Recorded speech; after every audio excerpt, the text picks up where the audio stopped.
우리가 이제 주일 낮 시간에 지금 거짓 신앙을 버려야 참된 신앙이 보인다라는 시리즈로 우리가 말씀을 나누고 있고요. 오늘은 5번째 시간입니다. 그래서 우리가 앞에서 거짓 신앙에 대해서 이렇게 좀 살펴보다가 너무 거짓 신앙부터 살펴보다니까 참된 신앙이 좀 흐려지는 것 같아서 참된 신앙이 뭐냐 했을 때 참된 신앙은 결국에는 복음의 문제다. 참된 복음의 그 위에 섰을 때에 우리 신앙생활이 참된 신앙생활이 가능하다라는 것을 볼 수가 있습니다. 그래서 지난주에는 참된 신앙에 대해서 참된 복음에 대해서 이렇게 살펴보았고요. 참된 복음의 핵심은 그리스도시다 그랬어요. 그렇죠? 우리 로마서 1장에도 그렇고요. 사실 사도 바울이 전한 복음의 핵심은 바로 예수 그리스도를 전하셨죠. 하나님 나라의 왕이신 우리의 주가 되시는 퀴리오스가 되시는 그분은 유대인의 왕뿐만이 아니라 로마를 넘어서 전 세계를 넘어서 온 우주의 주가 되시는 살아계신 그 하나님이 우리의 주가 되셨다. 이제 그것이 바로 그 하나님 나라의 복음이었고 사도 바울이 전했던 복음의 핵심 바로 그것은 예수 그리스도가 바로 주가 되셨다라는 것이었습니다. 그리고 이 예수 그리스도가 복음이다라고 표현한 것을 지난번에 이렇게 말씀을 같이 나눴죠. 그래서 로마서 1장에 보니까 2절부터 4절까지 말씀 보시면 이 복음은 하나님의 선지자들로 말미암아 그의 아들에 관하여 성경에 미리 약속하신 것이라. 아들로 말하면 육신으로는 다윗의 혈통에서 나셨고 성결의 영으로는 죽은 가운데서 부활하여 능력으로 하나님의 아들로 인정되셨으니 곧 우리 주 예수 그리스도시니라. 그래서 이 복음은 예수 그리스도시다라고 정확하게 설명을 하고 있죠. 그래서 복음이 뭐냐? 복음은 예수 그리스도시다. 자, 오늘 많은 사람들이 이 복음이 예수 그리스도시라는 것을 이렇게 알아요. 그렇죠? 또 근데 어떤 분들은 또 복음을 구원받기 위한 구원의 교리 어떤 총합이다 이렇게 표현을 하고 있어요. 그래서 하나님이 사랑이신데 우리 하나님과의 관계성에서 깨어져서 죄로 범하여서 하나님을 떠나서 우리가 죄와 사망 가운데 영원한 멸망 가운데 거했는데 예수 그리스도를 보내주셔서 그분이 십자가에 죽으심으로 모든 죄를 다 십자가에서 대속해 주셨고 우리가 그것을 믿음으로 구원에 이른다 라고 해서 우리가 복음하면 보통 이러한 구원을 위한 교리의 총합이라 이렇게 이해를 하고 있지요. 사실 그런데 성경에서 말하는 이 복음은 물론 그 부분을 포함하고 있지만 그 부분이 전부가 아니라는 거예요. 그래서 오늘 아까 함께 읽은 이 로마서 1장 2절부터 4절까지 사도 바울이 말한 여기서 말하는 복음은 우리 주 예수 그리스도시라 그랬잖아요. 여기서 말하는 우리 주가 되신다는 것은 우리 예수님께서 십자가에서 죽으시고 또 3일 만에 부활하실 뿐만이 아니라 또 하나님 보좌 우편에 앉아 계시면서 지금은 온 세계에 온 우주의 주가 되셨다. 그래서 그분이 다스리신다, 통치하신다. 이것이 바로 십자가 복음의 중심인 것이죠. 그래서 십자가의 복음은 우리가 구원받는 교리의 총합뿐만이 아니라 십자가의 복음은 우리의 모든 삶의 영역을 아우르는 복음인 것이죠. 그래서 오늘 사도 바울은 이 복음이 그냥 복음이 아니고 복음은 인격체다 이렇게 표현을 하고 있습니다. 그래서 인격체라는 말은 성경에 이렇게 나와 있진 않아요.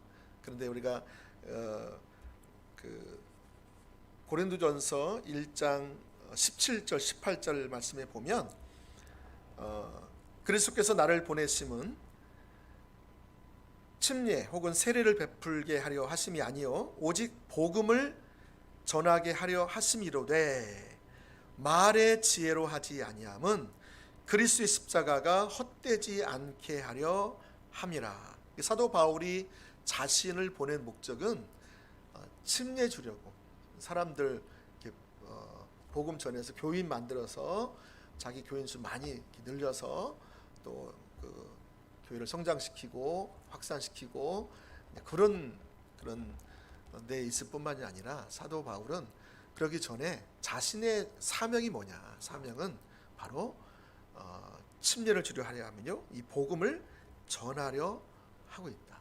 근데 이 전하려고 하는데 이 복음의 능력이 쏟아질 수 있다라는 것이죠. 십자가가 헛될 수 있다 표현이 있는데, 복음이 전해지긴 전해지지만 어떤 사람에게는 복음이 쏟아질 수 있다는 거예요. 어떤 사람은 복음의 능력이 나타나서 그의 삶이 완전히 변화되고 또 하나님이 주시는 그 부르시는 그 삶을 살아가는 삶이 있느냐 하면, 어떤 사람은 복음을 듣기는 듣지만 그것이 처음에는 자기가 거기에 반응을 하지만 점점 삶 속에서 그 반응하지 못함으로 인해서 그 삶이 전혀 변화되지 못하는, 그래서 하나님이 의도하시는 그런 삶을 살지 못하는 수가 있다라는 것이죠. 그게 왜 그러느냐? 바로 그것은 말의 지혜로 했기 때문에 그렇다. 말의 지혜. 이게 복음을 전할 때에 말의 지혜로 복음을 전하면, 또 복음을 들을 때에도 우리가 말의 지혜로 복음을 들으면 그 복음의 능력이 쏟아질 수 있다는 거예요. 자, 그래서 18절에 보니까 십자가의 도가 멸망하는 자들에게는 미련한 것이요 구원을 받는 우리에게는 하나님의 능력이다. 자, 이 복음이 뭐냐? 하나님의 지혜이고 하나님의 능력이다라는 거죠. 복음은 예수 그리스도신데 이것이 능력이 될 수 있다는 거예요. 자, 그럼 어떻게 이것이 능력이 될 수 있느냐? 이것이 고린도전서 1장 30절에 가보면, 예수는 하나님에게서 났고 또 예수님은 우리에게 와서 내게 지혜와 거룩함과 구속함과 의로움이 되었다, 이렇게 표현하고 있어요. 이게 무슨 말이냐면, 이게 바로 복음이 인격체라는 사실을 좀 더 선명하게 볼 수가 있어요. 그러니까 복음은 능력인데 어떻게 내게 능력이 될 수 있느냐? 바로 예수님 그분이 나에게 지혜가 된다는 거예요. 내게 지혜를 주시는 분이 아니라 그분은 지혜이세요. 그래서 여러분 그 부분이 우리 가운데 임하시면 우리가 하나님의 지혜로 살 수 있는 것이죠. 그리고 그분이 의로움이라는 거예요. 사도 바울에게 예수님은 그냥 구원에 관한 몇 가지 교리를 아는 정도의 복음이 아니라, 그에게는 인격체시고 살아계신 그분이 자기에게 실제가 된 거예요. 그래서 자기에게 지혜가 되었고 자기에게 의로움이 됐어요. 정말 사도 바울은 하나님 앞에 나아갈 때 자기의 의로움으로 나아가지 않았어요. 오늘 아까 사냥가도 기도 감동이 있었잖아요. 자기의 의로움으로는 하나님 앞에 설 수 있는 사람이 하나도 없지요. 여러분, 누구의 의로움으로 나가요? 그리스도의 의로움으로 나가죠. 그리스도께서 의가 되셨죠. 그렇죠? 그래서 우리가 예수를 믿는다는 것은 그리스도의 의가 내 의가 되는 것을 말하는 것입니다. 그래서 우리가 내 의를 가지고 하나님 앞에 나가는 것이 아니라 누구 의를 가지고 나가요? 예수 그리스도의 의, 십자가에서 이루신 그 복음의 공로, 십자가의 공로를 의지해서 내가 주 앞에 설 수 있는 것이죠. 그래서 이 의로움은 주 앞에 설 수 있는 자격이다. 저와 여러분들이 하나님 앞에 나갈 때, 예배로 나갈 때, 또 저 지난주에 휴가 다녀왔지만 휴가 갈 때도 여러분 우리가 그리스도의 의만을 의지해서 나가야 되는 거예요. 직장에 출근할 때도 마찬가지예요. 또 제가 이번에 이제 새학기가 아니라 이제 2학기를 맞이한 우리 학생들도 학교에서 다시 하나님과의 신앙생활을 하기 위해서는 바로 이 그리스도께서 내 의가 되신다. 그래서 내가 주 앞에 설 때에 내 의가 아니라 그리스도의 의를 의지해서 서는, 이게 매우 중요하죠. 그리고 예수 그리스도께서 내게 거룩함이 되었다. 그리고 더 나아가서 예수 그리스도께서 내게 구속함이 되었다. 내가 구원받는 것, 그것은 예수님으로 말미암아 되었고, 내가 거룩하게 되는 것도 예수님과의 관계에서 이 거룩함이 되어지는 것이지, 내가 무엇을 하고 안 하고에 따라서 거룩해지는 것이 아니다라는 것. 여러분, 그래서 사도 바울은 복음이신 예수 그리스도께서 자신에게 뭐가 됐다고요? 지혜와 거룩함과 의로움과 구속함이 됐다는 거예요. 자, 이것이 이제 인격적인 관계성에서 된 것을 볼 수가 있어요. 그래서 여러분 고린도 전서 2장으로 넘어가 보시면 2장 2절에 뭐라고 되어 있습니까? 2장 2절에 보시면 그렇게 되어 있죠. 내가 너희 중에서 예수 그리스도와 그가 십자가에 못 박히신 것 외에는 아무것도 알지 아니하기로 작정했다. 자, 십자가에 못 박히신 그분을 외에는 내가 알지 아니하기로 작정했다. 다시 말하면 내가 복음이신 그 복음, 과거에 내가 구원 얻었을 때 처음 접했을 때 구원에 관한 교리를 내가 모르는 게 아니고, 이 지금 사도 바울은 지금 이 고린도전서를 썼을 때는 그의 사역이 막 지금 절정에 이를 때예요. 그죠? 전 세계가 열려져 가고 있고, 복음을 전하면 강력하게 어둠에 떠나가고, 또 영혼들이 죽게 돌아오고, 막 치유가 일어나고, 놀랍게 억압이 깨어져 나가고, 막 그런 놀라운 일이 일어나는 거죠. 그런 사역, 그런 중간에서도 사도 바울이 얘기했거든. 뭐예요? 내가 그리스도와 그가 십자가에 못 박히신 것 외에는 아무것도 알지 아니하기로 작정했다. 사도 바울은 이 복음이신 예수 그리스도, 바로 인격체시고 살아계신 예수 그리스도, 그분과의 관계성 안에서 그분을 더 알기를, 그분을 지적으로뿐만이 아니라 그분을 영적으로 더 알기를, 그분을 경험적으로 더 알기를 사모하고 있는 것을 볼 수가 있어요. 이것을 보면 이 복음이 인격체라는 걸 볼 수가 있어요. 우리가 그래서 우리 지난주에 이러한 부분들을 좀 살폈습니다. 오늘 제가 이걸 왜 하냐면 또 오늘 새로 오신 분들 계시기 때문에 거기에 오늘 이어지는 부분이기 때문에 제가 잠깐 말씀을 드렸어요.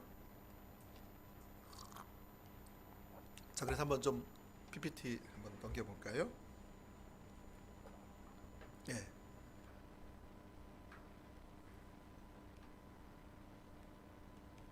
넘겨주세요. 참된 복음의 핵심은 인격체이신 예수 그리스도시다. 그다음에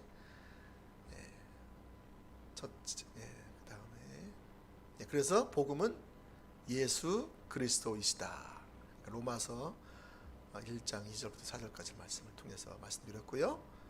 또 두 번째는, 자, 복음은 예수님에 관한 몇 가지 이론, 구원에 관한 몇 가지 어떤 그 교리의 총합, 그것도 포함하지만 그 이상이다. 그 이상인데 그 뭐냐면 인격체이신 예수님, 그분 자신이 복음이다. 그래서 우리의 신앙생활은 이 복음이신 예수 그리스도, 인격체이신 예수 그리스도와의 사귐이죠. 그래서 세 번째, 우리의 신앙이 뭐예요? 자, 복음이 인격체라는 사실과 인격체와 사귐으로 알면 신앙생활 전부가 달라진다. 자, 그러니까 복음이 인격체라는 사실을 아는 것과 그 인격체와의 사귐을 갖는 것이 우리의 신앙생활이라고 이 인식이 바뀌면 우리 신앙생활 전반이 바뀐다고요. 근데 오늘날 우리의 삶이 왜 변화되지 않느냐? 바로 이것입니다. 그러니까 복음이 인격체라는 사실, 그럼 그분과의 교제가 일어나겠죠. 그분과 교제하게 되면 그분의 교제를 통해서 그분의 성품을 알게 되겠죠. 그분의 뜻을 알게 되겠죠. 그분의 마음을 알게 되겠죠. 그분의 길을 알게 되겠죠. 그분의 목적을 알게 되겠죠. 그러면 우리의 삶이 거기에 삶이 조정돼요. 전에는 내가 중심되어서 신앙생활을 해도 내가 교회를 다니고 예수님을 믿긴 하지만 인격체라는 사실, 그래서 그분과 실제적인 교제 가운데 있지 않을 때에는 내 중심으로 삶을 살아왔다고요. 내가 원하는 것을 향해서, 내 목적을 위해서, 내 방법으로, 내 자원으로 내가 내 인생을 책임지려고 하고 그렇게 삶을 살아오는 거죠. 그런데 예수님이 인격체가 되시고 그분이 내게 전부가 되면 그분이 목적이 돼요. 인생의 목적이 그분이 목적이 돼요. 그리고 내가 내 인생을 책임지려고 하잖아요. 누가 책임져요? 주님이 책임져요. 할렐루야. 이게 완전히 바뀌는 거예요. 패러다임이 바뀌는 거예요. 삶이 완전히 바뀌는 거예요. 그러니까 인격체라는 사실을 알고 그분과의 실제적인 교제 가운데 내가 들어가기 시작하면 그분의 생각이 내 생각이 되기를 원하고, 그분의 마음이 내 마음이 되기를 원하고, 그분이 이 시대가 행하시고 있는 어떤 일들이 내 일이 되어지기 원하고, 그분의 뜻이 이루어지는 것이 내가 살아가는 이유와 목적이 되는 것이고, 이렇게 놀랍게 삶이 전환돼요. 그리고 우리 삶의 모든 영역이 전반적으로 변화가 일어나기 시작한다. 복음이신 예수 그리스도와 여러분이 실제적으로 교제하고 그분의 통치 가운데 그분의 인도를 따라서 여러분 삶이 하나씩 둘씩 내어드리면 여러분이 같이 있다고 생각했던 것들이 점점 좀 내려져요. 왜냐하면 주님이 가장 큰 가치가 되기 때문에. 전에는 내가 이것이 가장 큰 가치라 생각했었어요. 근데 주님을 인격적으로 만나다 보니까, 주님을 알고 보니까 주님이 이 내가 알고 있는 모든 것보다 더 큰 가치야. 그러면 그 큰 가치에 다른 것이 비교됐을 때 이것은 가치가 떨어지는 거죠. 그러니까 주님이 내게 실제가 되면 될수록 이 가치 있다 생각했던 것들이 내려지기 시작하는 거예요. 혹시 여러분 가운데 내가 가치 생각하는 것들이 여전히 내려지지 않았다, 내 생명, 내 미래, 내 가족, 내 물질, 어떤 내 달란트, 내 스펙, 사람들 관계성, 이런 것들이 가치 있다고 여전히 그걸 붙잡고 있으면, 여러분이 아무리 입으로 주님이 내 생명이시고 주님이 내가 주님을 내가 사랑하고 내 삶을 주 앞에 드리고 싶다고 아무리 고백할지 모르지만 여러분의 가치가 여전히 거기에 머물러 있다면 그것은 여러분이 아직 주님을 인격적으로 만나지 못하는 것입니다. 저는 미국에 굉장히 큰 목회를 하는 목사님 계셨어요. 그 목사님이 예수님을 만났어요. 처음에 예수를 믿기 시작했어요. 그러면서 예수님이 가장 큰 가치가 되기 시작했어요. 그러니까 아버지는 큰 사업을 하는 분이었어요. 그래서 아들에게 카드를 주고 자동차를 주고 생활비를 대주고 다 대줬어요. 이 아들은 그냥 아버지 그냥 품 안에 있으면 장래가 보장되어 있었어요. 그런데 이 목사님은 예수님을 인격적인 관계성을 맺고 그분을 알수록 그분이 이 세상에 그 어떤 것보다 큰 가치가 있는 것을 깨달았어요. 그리고 나니까 이제 자기가 예수님 그분 외에는 더 이상 바랄 것이 없는 거예요. 너무 그러니까 주님에게 집중하고 나아가니까 아버지가 그걸 보니까 너무 좀 속상한 거야. 아니 이 아들이 이제 사업을 좀 어떻게 해서 좀 내 사업을 좀 물러받고 좀 더 이렇게 하기 원하는데 그걸 안 하니까 이렇게 얘기한 거죠. 네가 만약 계속 그걸 고집한다면 내가 네게 있는 모든 혜택을 다 거둬버리겠다. 카드를 다 거둘 거다.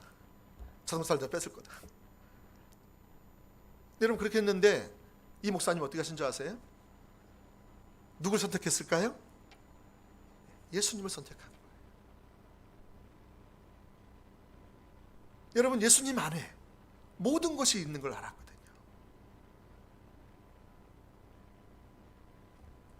그분은 성공적으로 목회를 잘 하셨습니다. 여러분 이처럼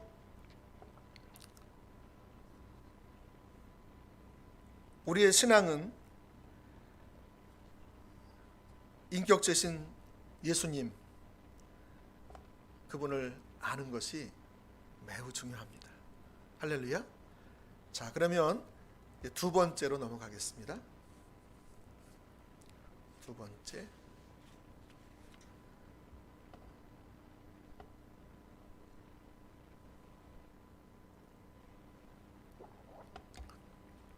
자, 이게 이제 문제죠. 예, 다시 한 번만요. 복음의 두 번째.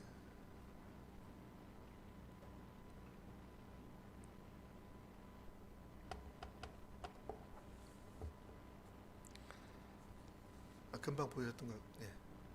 예, 둘째. 예. 복음의 능력이 지속적으로 머물기 위해서 어떻게 해야 할까? 자, 오늘은 이 주제를 좀 가지고 좀 올려봐 주세요. 예, 너무 빨리 하지 마시고. 예, 복음의 능력이 내게 지속적으로 머물기 원하는 것이 이게 참 중요하잖아요.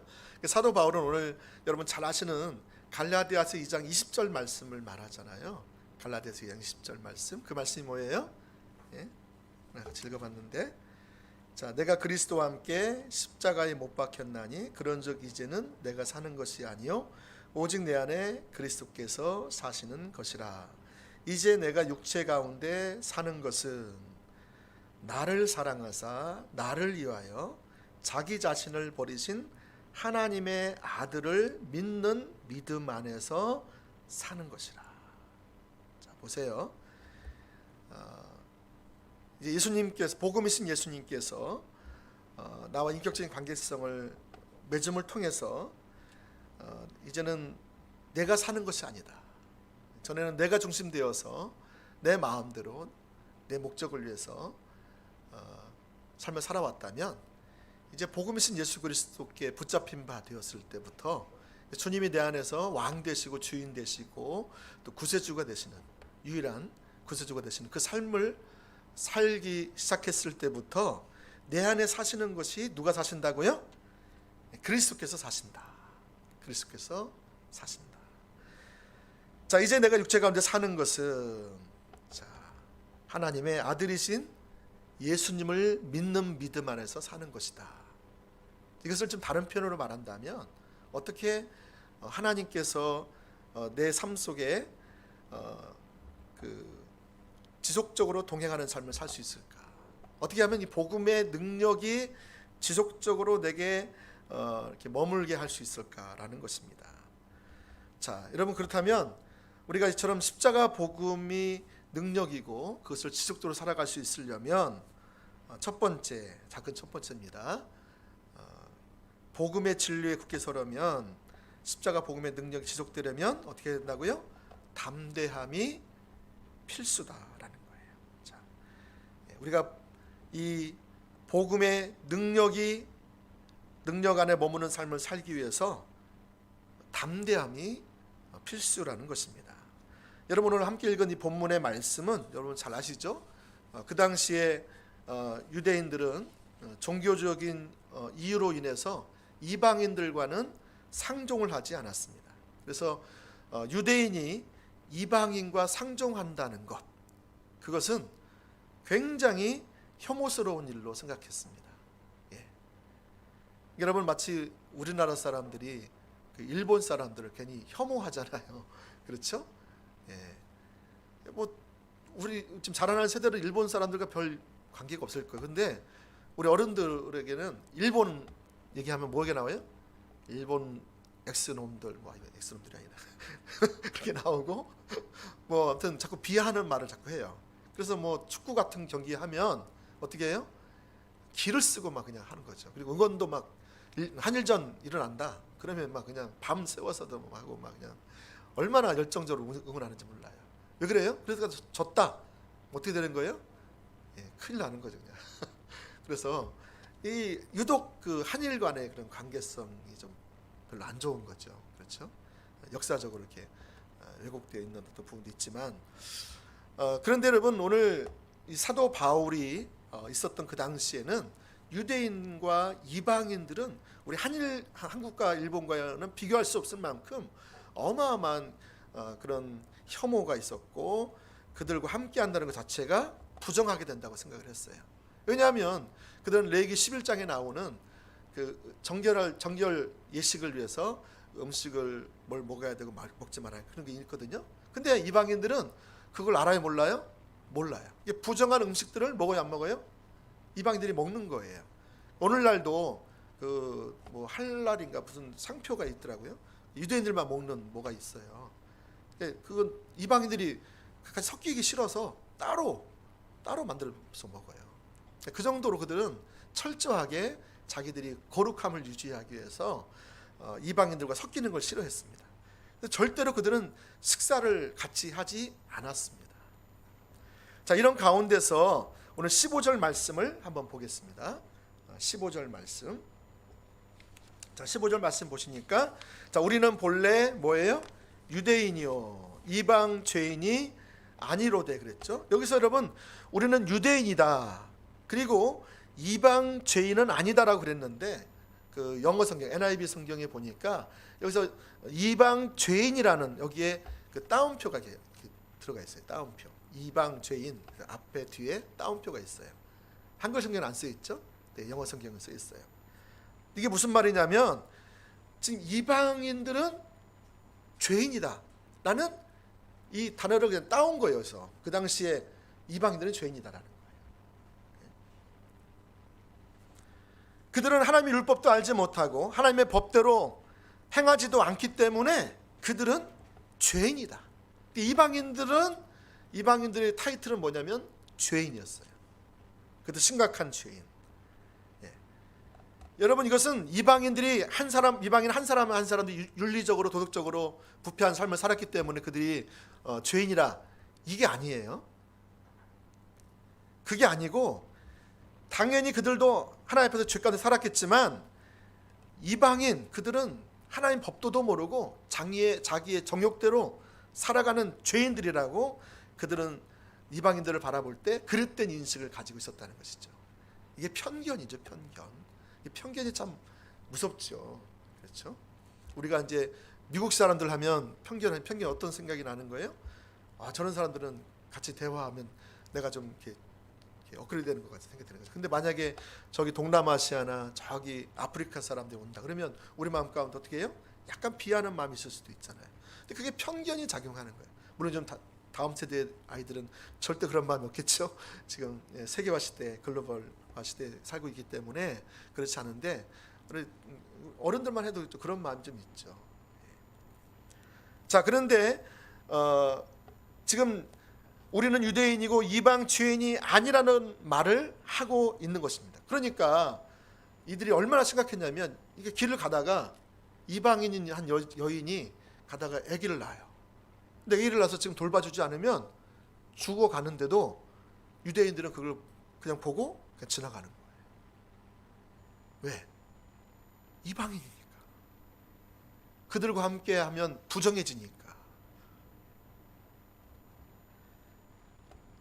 이방인들은 지옥의 땔감이라고 믿었어요. 자기들이야말로 하나님의 자녀들이고 선민이고 선택받은 자고 아브라함의 자녀인 것을. 이방인들은 지옥의 땔감. 여러분, 그래서 초대교회인 예루살렘 교회는 대부분 유대인들이 개종해서 모인 사람들이 주축을 이뤘습니다. 그래서 유대교회에서 개종한 성도들마저도 이방인의 집에 들어가지 않았고 또 이방인들과 식사를 같이 하지 않았던 것을 볼 수가 있어요. 왜냐하면 이런 배경이 있기 때문에 그런 거예요. 우리가 지난주에 살펴봤지만 안디옥 교회는, 여러분 잘 아시죠? 안디옥 교회는 유대인들에 의해 세워진 교회가 아니에요. 그죠? 네. 그 예루살렘 교회의 핍박으로 인해서 전 세계로 흩어진 그런 사람들, 특별히 그 평신도들을 통해서 이방인들 중심으로 세워진 교회가 안디옥 교회입니다. 놀라운 것은 그 당시 너무나도 작고 보잘것없고 이름도 없이 그 누구도 주목하지 않는 그 안디옥 교회를 통해 하나님께서 그 시대를 향한 하나님의 놀라운 선교 사역을 이루는 베이스 캠프로 쓰셨다는 거예요. 얼마나 강력하게 안디옥 교회에 부흥이 임했냐면 예루살렘 교회에서 사람을 보내서 파송해서 보고할 정도로, 그것이 궁금하다 이거죠. 그래서 그것이 사도행전 11장 22절 말씀에 이렇게 표현됐습니다. 사도행전 11장 22절 말씀. 예루살렘 교회가 이 사람들의 소문을 듣고 바나바를 안디옥까지 파송했다, 이렇게 표현되어 있죠. 그러니까 여러분, 지금 처음 안디옥 교회 소문을 듣고 바나바가 갔을 때 하나님의 은혜가 강력하게 임해 있었던 거예요. 그러니까 바나바가 그것을 보고 누구를 초청해요? 바울을 초청해요. 이제 고향에 내려가서 지금 개종한 지 얼마 안 돼서 이제 있는 이 바울을 초청하게 되고요. 그래서 바울과 바나바가 한 팀이 돼가지고 안디옥 교회에서 1년 동안을 가르쳐요. 그러니까 놀랍게 제자들이 세워지는 일이 일어나게 되지요. 저들이 기도하는 중에 성령께서 말씀하시기를 바울과 바나바를 따로 세우라 그랬어요. 그래서 따로 세워서 순종했더니 바울을 통해서 세계 선교가 이루어지게 된 것입니다. 그래서 안디옥 교회는 예루살렘 교회와는 영적인 분위기가 완전히 달랐어요. 예루살렘 교회는 유대인들을 중심으로 한 그리스도인들, 그리고 안디옥 교회는 이방인들이 개종한 그리스도인들이 주축을 이뤘다는 거죠. 그러니까 이 분위기는 너무 달랐다는 거예요. 왜냐하면 아까 예루살렘 교회 안에 아직도 그 유대주의적 율법주의가 있는 사람들이 있었던 거예요. 근데 오늘 갈라디아 교회, 갈라디아서를 보면 그게 잘 나타나 있잖아요. 여러분, 그래서 그들은 처음부터 신앙에 대한 이해도 많이 달랐고 그들의 행실에 있어서도 많이 달랐습니다. 그런 상황에서 베드로가 그 안디옥 교회에 있을 때에는 이방인 성도들과 함께 교제하고 식사하는데 아무런 문제가 없었습니다. 자, 그런데 어떤 문제가 있었냐? 자, 이 베드로는 유대인으로서 예수를 믿고 그리스도인 된 사람이잖아요. 그러니까 그의 생각에는 뭐가 있어요? 유대주의적, 율법주의가 꽉 차 있어요. 자, 그런데 오늘날 안디옥 교회 성도들과 함께 한 식탁에서 베드로가 밥을 먹는 거예요. 그때 누가 옵니까? 예루살렘 교회에서 이제 사람들이 오는 거죠. 리더십들이 와서 보는 거죠. 자, 예루살렘 교회에서 파송된 그 유대인들은 그 리더십들은 누구였냐면 대부분 유대인 출신이었어요. 그러니까 베드로는 그걸 알아요, 몰라요? 자기가 유대인이었으니까. 지금 예루살렘 교회에서 유대인이었던 사람들이 그리스도인 되었는데 이 사람들이 지금 방문하러 온 거잖아요. 그러니까 지금 이 사람들이 오니까 어떻게 한 거예요? 이 베드로가 이방인들과 함께 갑자기 밥을 먹다가 어떻게 했어요? 자리를 옮겼다는 거죠. 어디로? 혼자 그냥 따로. 그러니까 그걸 딱 보고 있던 다른 유대인들도, 유대인 그리스도인들도 조금 거기에 미혹되고, 또 바나바도 그 리더인데 바나바까지 먹고 있다가 누가 왔네? 예루살렘 교회에서 사람이 왔네? 그래가지고 아무 생각 없이 베드로를 따라가서 같이 밥을 먹는 거예요. 따로 유대인과 같이 밥을 먹다가 따로 또 밥을 먹는 거예요. 왜 그랬어요? 네? 베드로가 같이 먹으면 어떤 일이 일어나서? 부정이 있다 생각하는 거죠. 그래서 여러분, 이 사건을 두고 사도 바울이 그 많은 사람들 앞에서 정색을 하고 베드로를 똑바로 쳐다보면서 이렇게 말한 거예요. 14절 말씀을 같이 한번 읽어보겠습니다. 14절 시작.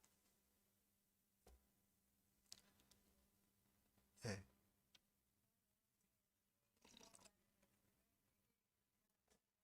갈라디아서 2장 14절인가요?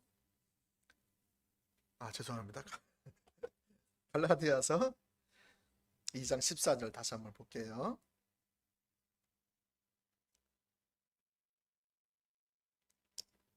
같이 한번 읽어보겠습니다.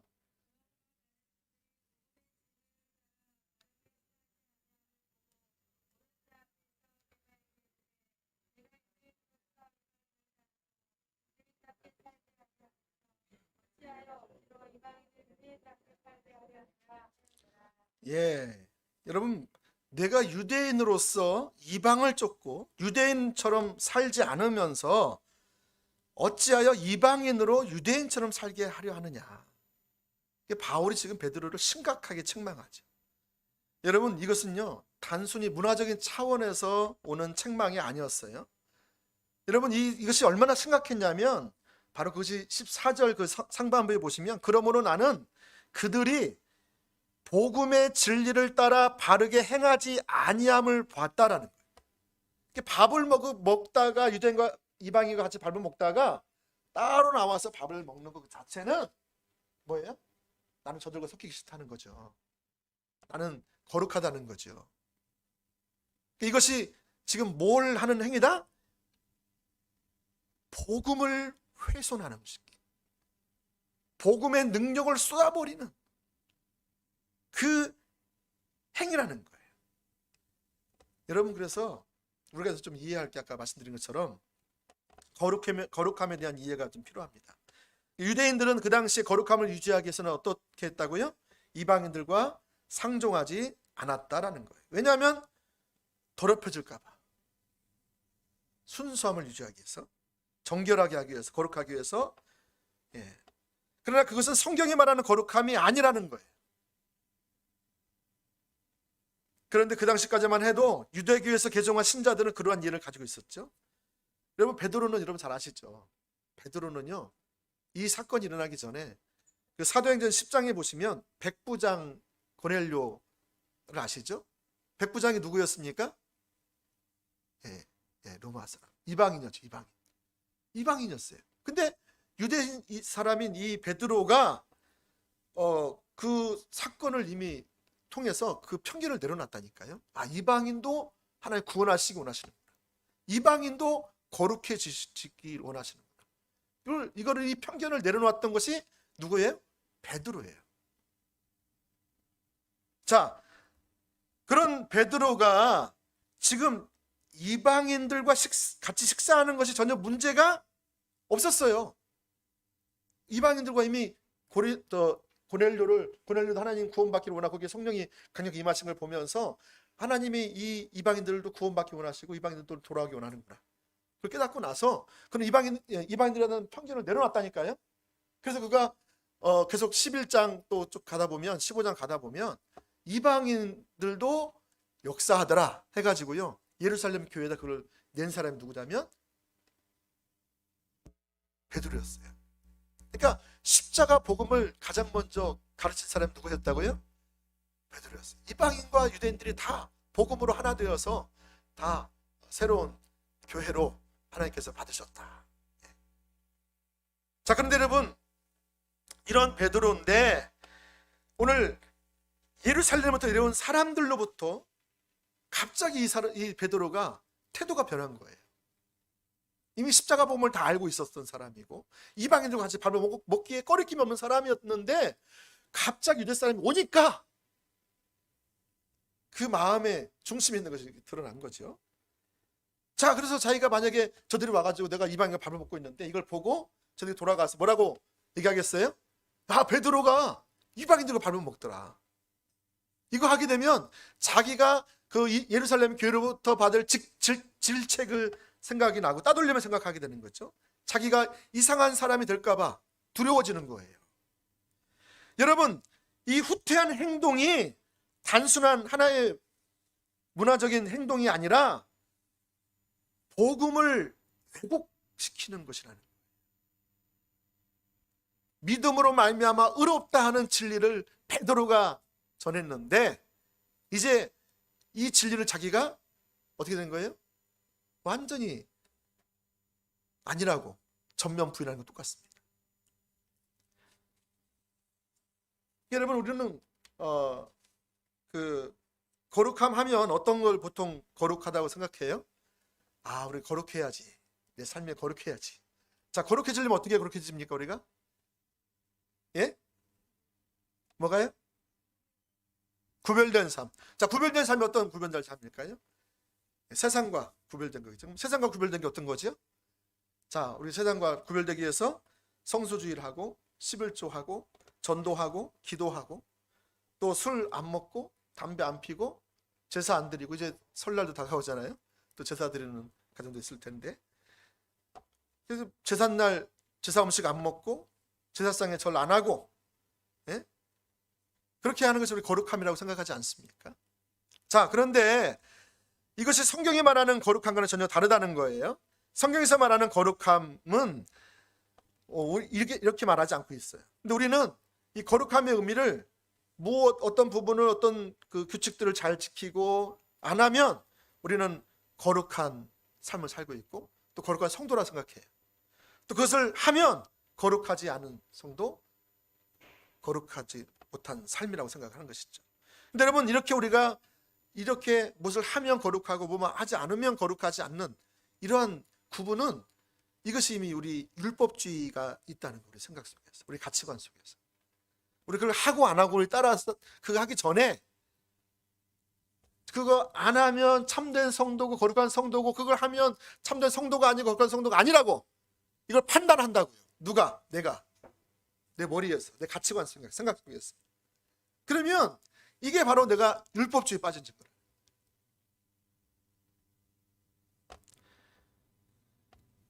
여러분, 이 신앙은 필연적으로 병들어 있는 것입니다. 하나님과 관계에서 떠나 있는 것을 말해요. 이렇게 종교적 옳은 행실을 잘 지킨 사람을 의로운 사람이라고, 하나님이 기뻐하시는 사람이라고, 내가 바로 하나님의 아들과 딸이라고 생각하는 그것이 영적인 교만이라는 거예요. 여러분, 유대인들이 왜 버림을 받았습니까? 왜 이스라엘이 버림받았습니까? 이러한 사고 때문에 이러한 생각 때문에, 율법주의적인 사고 때문에 버림받은 거 아니에요. 반면에 그렇게 종교적 옳은 행실들을 못하는 사람들에 대해서는 속으로 판단하고 멸시하고 무시하는 거예요. 겉으로는 말 안 해요. 근데 속에서 그들을 가까이 하잖아요. 말 섞지도 않아요. 함께 밥을 먹지 않아요. 같은 공간에 있기도 부담스러워해요. 여러분, 그거요, 완전 율법주의에 빠진 거예요. 예수 믿은 지 벌써 몇 년인데 아직까지 담배도 못 끊냐? 예수 믿은 지 10년이나 되었으면 이제 잘 섬기는 사람이 돼야 되지, 그게 뭐냐? 이렇게 판단하는 거, 생각하는 거, 이게요, 내가 그걸 판단하는 거, 내 생각 속에서. 여러분, 이런 생각들은 2000년 전에 바리새인들이 가졌던 생각입니다. 엄청난 영적 교만에 빠져 있게 만든 율법주의적 사고라는 거예요. 근데 복음만 하더라도 여러분, 성경에서 분명히 말하길 하나님께서 이방인들과 이스라엘을 합하여서 한 새 이스라엘을 만들었다. 그 구분을 완전히 다 무너뜨렸다는 거예요. 십자가로 말미암아 모든 장벽을 다 무너뜨렸다는 거예요. 근데 지금 이 베드로가 그 예수님이 십자가에서 그 무력화시킨, 그 넘어뜨린, 그 장벽 무너뜨린 그것을 다시 세우는 거예요. 따로 밥을 먹는 그거는 십자가의 복음을 무력화시키는 거예요. 예수님의 죽음을 헛되이 보는 거예요. 여러분, 십자가의 능력이 안 나타날 수밖에 없습니다. 왜? 그 생각 속에서 여전히 그런 가치관이 있다면, 여러분, 이것이요, 교회를 가장 크게 공격하는 생각이라니. 사단이요, 이러한 생각을 통해서 교회를 공격해요. 율법주의적 사고를 가진 사람을 통해서 교회가 못 세워지게 만드는 거예요.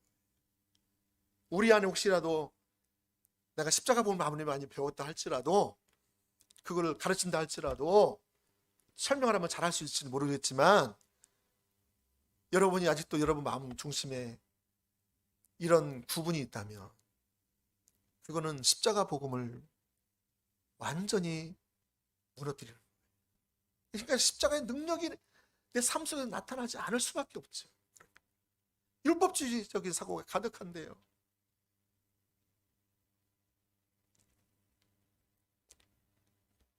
여러분, 이 하나만 보더라도 십자가의 복음은 단순한 단편적인 지식이 아닌 것을 볼 수가 있어요. 사도 베드로가 복음이 무엇인지를 몰라서 그렇게 행동한 것이 아니라는 거예요. 그리고 이 사건이 얼마나 중요했으면 사도 바울은 그 책망으로 끝나지 않았어요. 많은 사람의 참 수치스러운 그런 삶이었는데, 그것을 지금 덮어두지 않고 성경에다 딱 기록을 해놨다고요. 왜 그랬을까요? 왜 성경에 기록해놨을까요? 이것이 그만큼 이 초대교회가 세워질 때 교회를 교회되게 하는 것, 복음이 복음되게 하는 것, 성도를 성도되게 하는 것, 거룩한 교회가 거룩한 교회가 되게 하는 것, 이것이 뭐에 달렸다고요? 여기에 달렸다고요.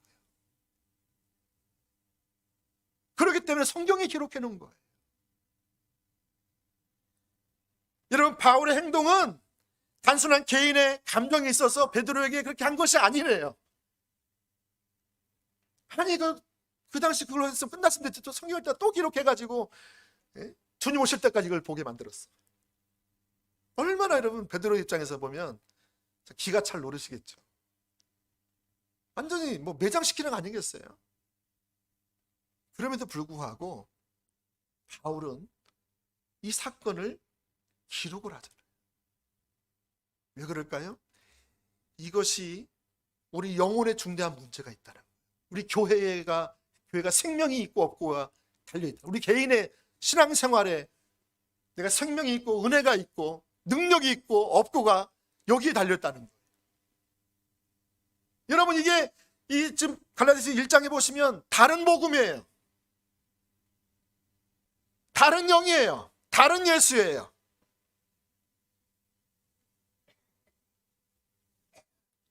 우리는 이것을 보셔야 합니다. 베드로가 거룩함에 대해서 올바른 의미를 몰라서 그렇게 한 행동이 아니에요. 베드로는 복음을 이미 잘 알고 있었고, 사람들 앞에서 비춰주는 자신의 모습과 자기 동료들 앞에서의 평가와 사람이 두려워서 한 발짝 잠깐 후퇴한 것 뿐인데 그걸 딱 자꾸 사도 바울이 얘기하는 거예요. 여러분, 이것은요, 복음은요, 후퇴하면 안 되는 거예요. 걸어야 돼, 걸어야 돼. 왜 복음이 복음되지 못합니까? 베드로처럼 살짝 발을 한 발 뒤로 후퇴하는 순간 복음의 능력이 쏟아져 버립니다.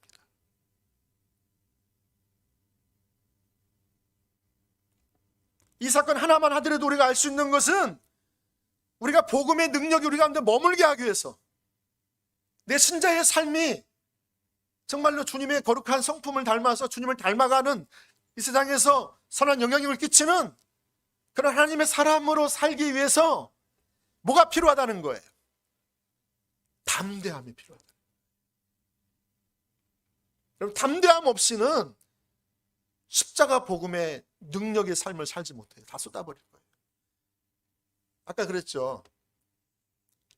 고린도전서 1장 아까 읽었죠. 17절 18절. 내가 복음을 전하려 내가 온 것은 침례를 주려 온 게 아니라 복음을 전하러 왔다. 그랬죠? 그래서 내가 복음을 전할 때 뭘로 전했다? 말의 지혜로 전하지 않았다. 왜? 말의 지혜로 전하지 않았다. 그 이유가 뭐라고요? 십자가가 헛되지 않게 하기 위해서. 십자가의 능력이 헛되지 않게 해서. 그러면 십자가의 능력이 헛된 게 뭐예요? 말의 지혜로 행합니다. 말의 지혜가 뭐예요? 그러면 말의 지혜는 세상적인 철학적인 그런 지식, 논리적인 지식일 수도 있어요. 또 성경을 논리적으로 또 이렇게 은혜스럽게 또 잘 전할 수도 있어요. 근데 여러분, 그것이 은혜로울 수는 있지만 그 말씀이 도전을 줄지는 모르지만 그 말씀이 나를 살려내지는 못해요. 나를 변화시키지는 못해요. 그게 뭐였다면? 말의 지혜라면.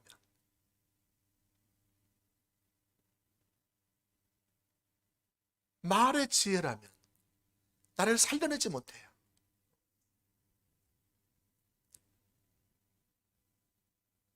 그러니까 내가 지금 이방인들과 유대인 사이에서 밥을 먹는 것이 내가 복음에 합당한 삶이에요. 복음의 능력이 함께하는 삶이에요.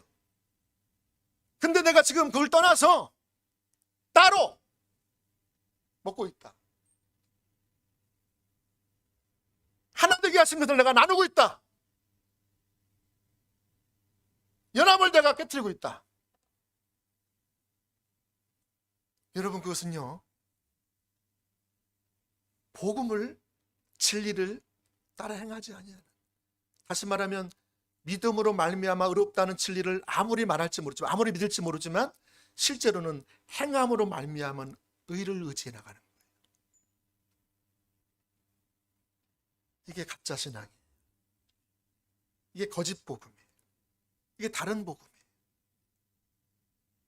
이게 사도 바울은 이걸 정면으로 맞선 거예요. 이걸 기록한 거예요. 우리도 똑같이 베드로와 같이 똑같이 될 수 있는 가능성이 너무 높다는 거예요. 특별히 신앙생활을 오래 하면 오래 할수록 초신자라는 걸 잘 모를 수 있어요. 내가 성경을 좀 알고 내가 하나님의 자녀가 되었다 생각을 하고 나름대로 어떤 정해진 몇 가지 것들을 잘해서 거룩한 삶을 살고 있다고 생각하는 거죠. 그런데 발을 빼기 시작하면, 한 발 후퇴하면 복음의 능력이 완전히 쏟아져 버리는 거예요. 껍데기만 남는 거예요. 신앙생활 변화될 리는 없죠. 여러분, 내가 물러날 수 있는 그 상황에서 물러나지 않아야 돼요. 그러기 위해서 뭐가 필요하다고요? 담대함이 필요하다. 담대하지 않으면요, 이 말세에, 이 코로나 시기에 우리가 믿음을 지켜서 주님과 동행할 수 있는 삶이 가능하지 않다라는 거예요. 여러분, 교회에 나올 수도 있고요, 성경 열심히 볼 수 있고요, 예배도 드릴 수 있고요, 봉사도 할 수 있고요, 황무생활도 할 수 있어요.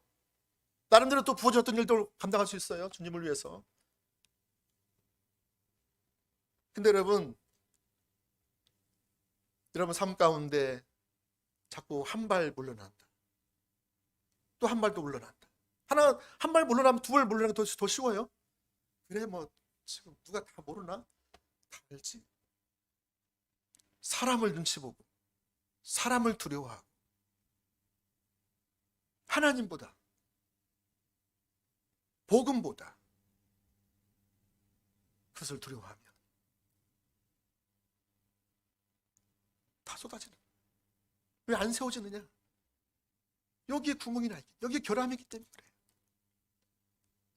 아무리 말씀을 듣고 기도를 많이 하고 성경을 많이 보고 은혜를 많이 받고 해도 다 쏟아지는 거예요. 왜?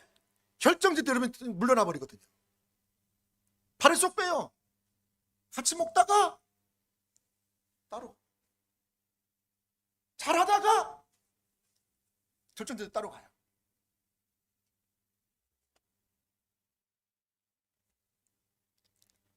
여러분 찬양과 경배만 하더라도 찬양과 경배는요 누구를 위한 거예요? 하나님을 위한 거예요. 찬양과 경배는 하나님만을 위한 거예요. 사람을 위한 게 아니에요.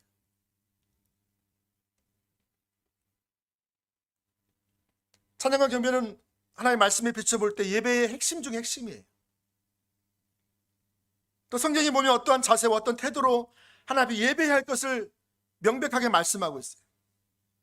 그럼에도 불구하고 우리가 일반적으로 예배에 대해서 가지고 있는 전통적인 이해와 개념 때문에 많은 사람들이 이 찬양과 경배를 이해하지 못해요. 우리 열방기정교회는 왜 이렇게 찬양을 막 30분, 40분 한다냐. 다른 데는 그냥 10분, 15분, 어느 데는 그냥 한 곡 딱 끝나고 그냥 바로 그냥 기도하고 막 하는데. 그러니까 어떤 사람은 찬양 때문에 시험 들고 갈 수도 있어요. 뭐 좀 그럴 분은 요즘 안 계시겠지만 예전에는 또 그럴 수도 있죠. 자, 그런데 여러분 성경에서는 우리가 이것이 찬양이 하나님께 드리는 것이기 때문에 우리가 마음의 중심, 우리가 마음을 다해 힘을 다해 뜻을 다하여 하나님을 온전히 예배하고 하나님께 찬양을 들고 경배를 들고 찬사를 올려드리고 그분께만 경배하는 것이죠. 근데 여러분 이것이 빠지고 적당히 타협하면 어떻게 되는 거예요? 한 발 뒤로 빼기 시작하면 큰 문제를 일어날지 없을 수 있어요. 사람은 더 많이 모일 수 있어요. 그렇죠? 근데 복음의 능력은 쏟아져요. 하나님의 은혜가 거치고 하나님의 능력이 나타나잖아요. 하나님이 하실 수 있는 내 개인의 삶 속에서 교회 가운데서 가정 가운데서 학교 가운데서 직장 가운데서 그 일이 일어나지 않아요. 왜? 한 발 뒤로 빼기 때문에. 사람 눈치를 보는 거죠. 사람을 두려워하는 거예요. 내가 잘해도 뭘까 말까 한데 30분 40분을 찬양해. 설교는 또 얼마나 길어? 그래가지고 그것 때문에 좀 어려워하는 사람들이 계세요. 적당히 타협하자는 거죠. 여러분 우리 교회에서는 찬송가를 잘 많이 부르진 않아요. 한두 곡씩 부르긴 하지만 대신에 경배와 찬양곡을 많이 부릅니다. 그러면 보수적이고 전통적인 교회에서 자라난 분들이는 혹은 복음적인 교회라고 생각하는 사람들이 우리 교회에 들어와서 예배를 드리기 시작하면 이 교회는 찬송가도 안 드리는데 이렇게 나오겠죠. 성경에는 새 노래로 찬양을 하라고 그랬잖아요. 새 노래로. 찬송가를 부르지 않기 때문에 아니면 자신이 자라왔던 신앙적 배경에서 보면 그것과 좀 틀리기 때문에 거기에 찬양을 잘 못 드리는 거예요. 우리는 찬양이건 찬송가건 경배곡이건 우리가 마음을 다해서 하나님께만 찬양 드리는데 온 마음을 집중해서 예배하는 거죠. 근데 그렇게 중간 친밀한 교제 가운데 나아가서 주님을 만나고 주님의 마음을 알고 주의 뜻을 알고 주님과 함께 거하는 그것이 유일한 열망이죠. 근데 그러한 것은 전혀 보지 못한 채 이 교회는 찬송가를 안 해. 그래가지고 이 교회는 예배가 길대. 그래가지고요 많은 분들이 왔다가도 그냥 몇 번 왔다가 또 안 오신 분들 계시고 그러더라고요. 근데 왜 그렇게 하냐? 왜 그런 내가 그렇게 하느냐 이거예요. 여러분, 이것은 타협할 수 있는 게 아니더라. 미국에서는 한때 불렸던 찬송가는 지금은 거의 불려지지 않고 있어요. 근데 우리나라는 지금도 60년대, 70년대, 80년대 불렀던 찬송가가 계속 불러지고 있어요. 물론 그게 잘못됐다는 게 아닙니다. 찬송가도 마음을 다해서 하나님을 께만 찬양 드리면 그것이 찬송가든 경배와 찬양곡이거나 상관이 없죠.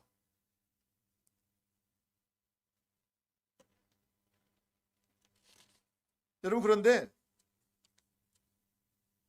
하나님은 지금도 이 시대의 음악을 통해서, 이 시대의 문화를 통해서, 이 시대의 언어를 통해서, 이 시대의 콘텐츠를 통해서 역사하고 계세요. 복음은 변하지 않지만 문화는 변하죠. 교회도 변해야 되겠죠. 그러니까 우리가 문화의 옷을 입어야 돼요. 그렇죠? 사실 문화를 따라가면 안 되지만 문화를 담아내야 돼. 이 시대를 담아내기 위해서는 문화 속에 복음, 문화 속에 찬양과 경배.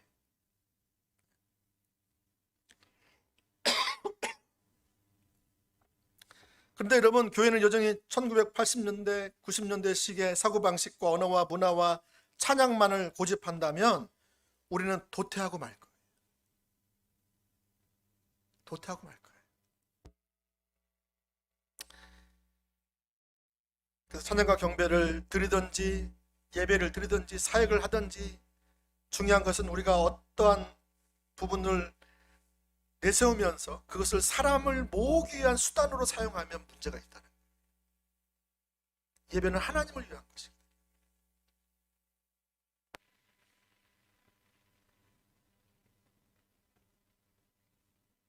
교회가 사람을 많이 모으기 위해서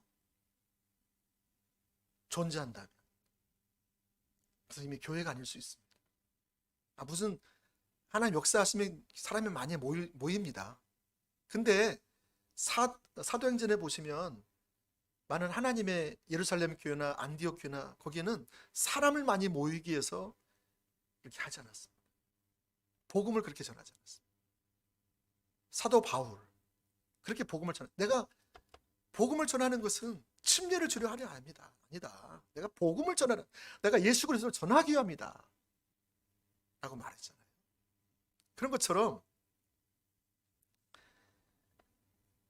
우리가 성령의 인도를 따라서 하나님의 말씀에 기초해서 철저하게 십자가의 복음에 기초해서 하나하나 일들이 이루어지기를 원하며 추구하고 있음에도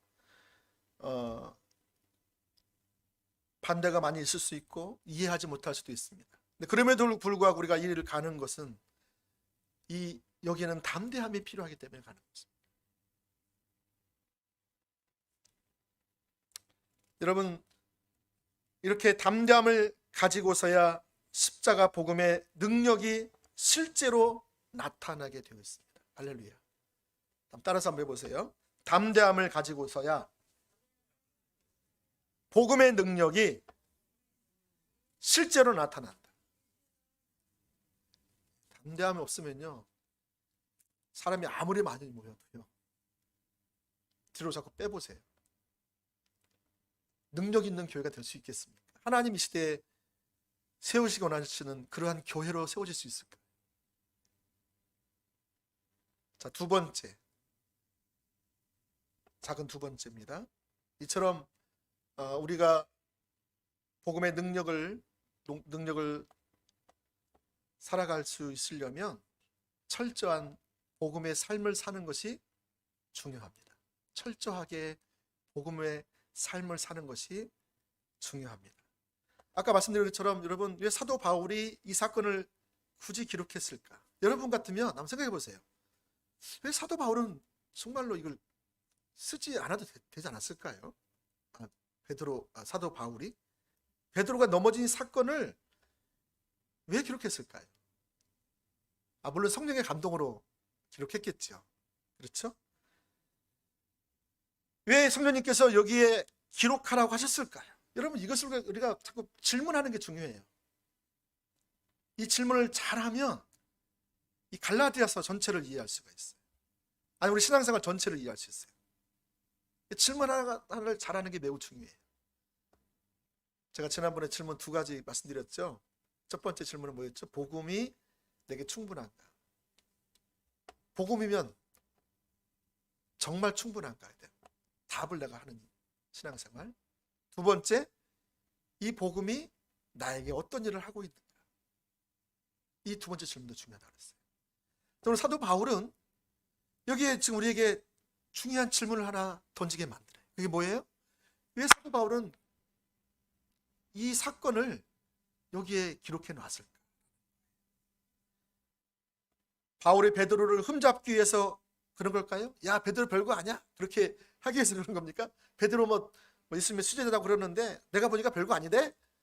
이렇게 하기 위해서 좀 둘이 서로 경쟁자이기 때문에 좀 베드로를 좀 내리기 위해서, 자기가 올라가기 위해서 이렇게 쓴 겁니까?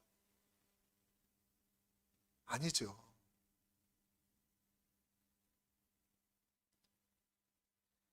여러분, 이 사건이 무엇 때문에 이 자리에 기록되었을까? 저는 이것을 이해하는 것이 이 갈라디아서를 이해하는 데 아주 핵심이라고 생각합니다. 이 질문은 이 본문을 이해하는 핵심이라고 생각해요.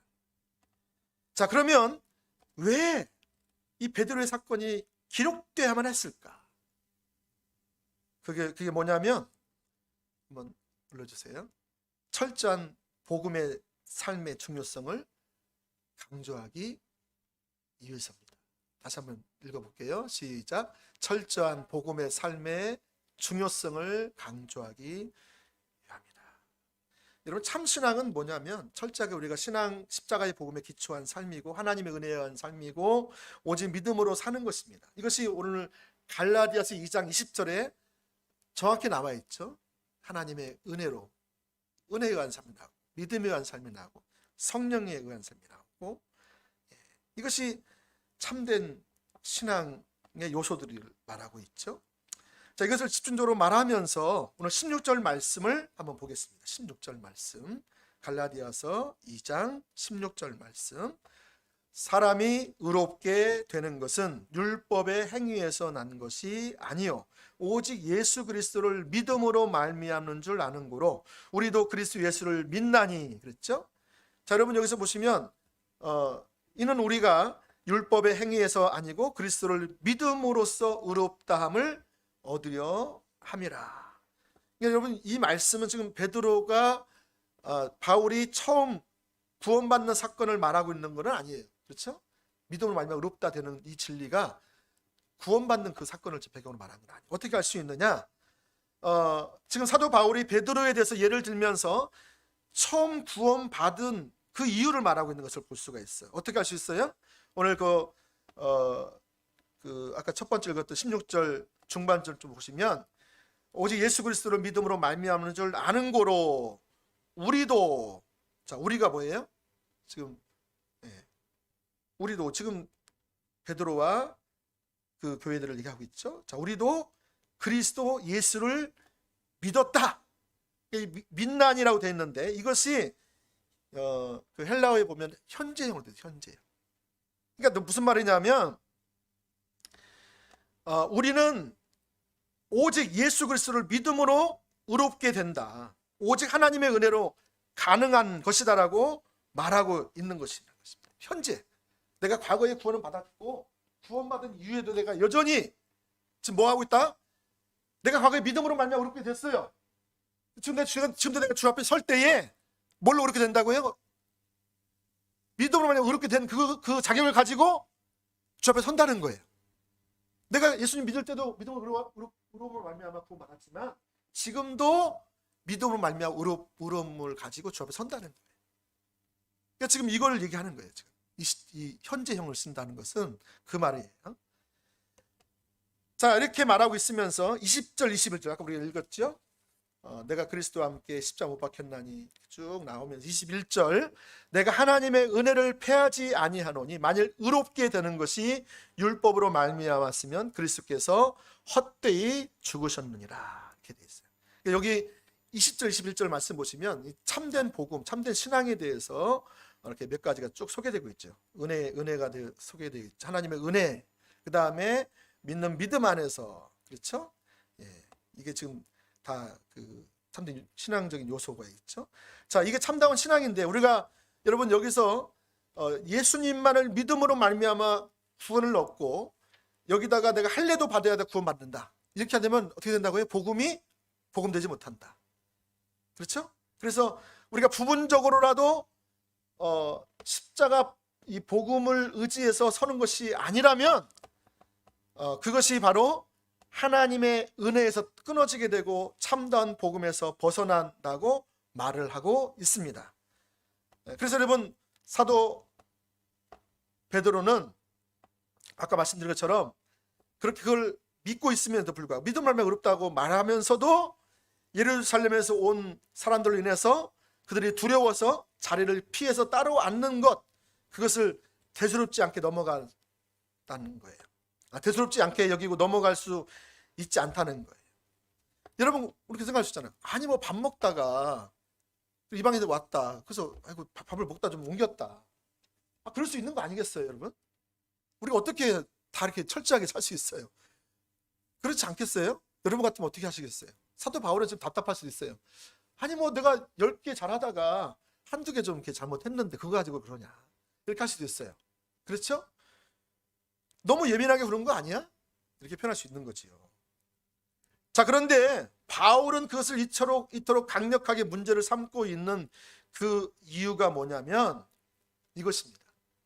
여러분이 부분적으로라도 하나님의 말씀과 복음에서 왜곡되어지게 된다면 이것은 하나님의 은혜에서 끊어지기 때문에 그렇다는 거예요. 다시 말씀드릴게요. 여러분이 부분적으로라도 하나님의 말씀과 복음에서 왜곡되어지게 된다면 이것은 하나님의 은혜에서 끊어지게 되고 참된 신앙에서 떨어져 살아계신 하나님과 동행하는 삶에서 분리된 삶을 살 수 있게 만드는 거예요. 십자가의 능력을 쏟아버리기 때문에 그래요. 여러분, 이것이 우리로 하여금 거짓 신앙에 빠지게 만드는 것입니다. 가짜 신앙에 빠지게. 겉의 모양은 진짜보다 더 진짜 같아, 가짜는요. 그렇죠? 짝퉁. 근데 여러분, 진짜의 모습을, 거룩한 모습을 가지고 있고 성도의 모습을 가지고 있고 말과 행동을 이렇게 하고 있어요. 그러니까 저 사람은 참된 신앙이라고 생각하시겠어요.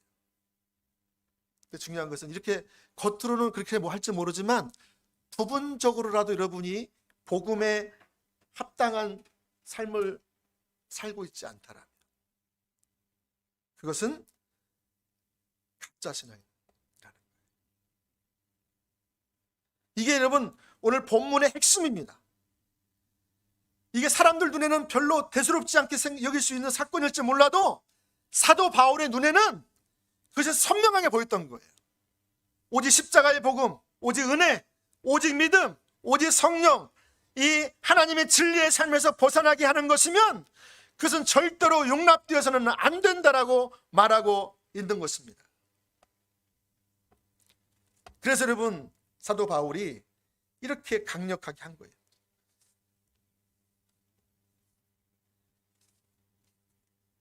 사랑하는 여러분, 우리의 삶의 모든 부분에 있어서 십자가의 복음 위에 어떠한 타협의 여지도 없이 서야 합니다. 십자가의 복음 위에 서려는 것은 타협이 있을 수가 없습니다. 그래서 상대방을 배려하는 게 아닙니다. 우리는 상대방을 배려하기 때문에 타협을 하려고 해요. 다른 부분은 양보할 수 있어요. 근데 이 복음의 진리 앞에서는 상대방을 오히려 배려하기 때문에 타협하지 말아야 합니다. 그게 나를 살리는 것이요, 상대방을 살리는 겁니다. 가정을 살리고 친구들을 살리는 것입니다. 이건 한 번뿐인데 뭐.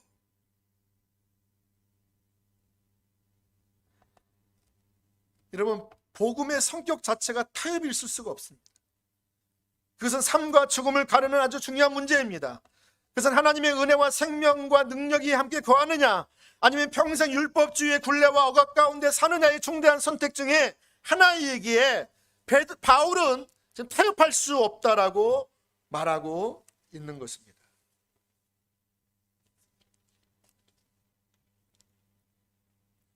저는 오늘 이 사건을 통해서 복음에 서는 것이 얼마나 참 담대함을 요구하느냐, 얼마나 내가 철저하게 복음 위에 서느냐를 살폈습니다.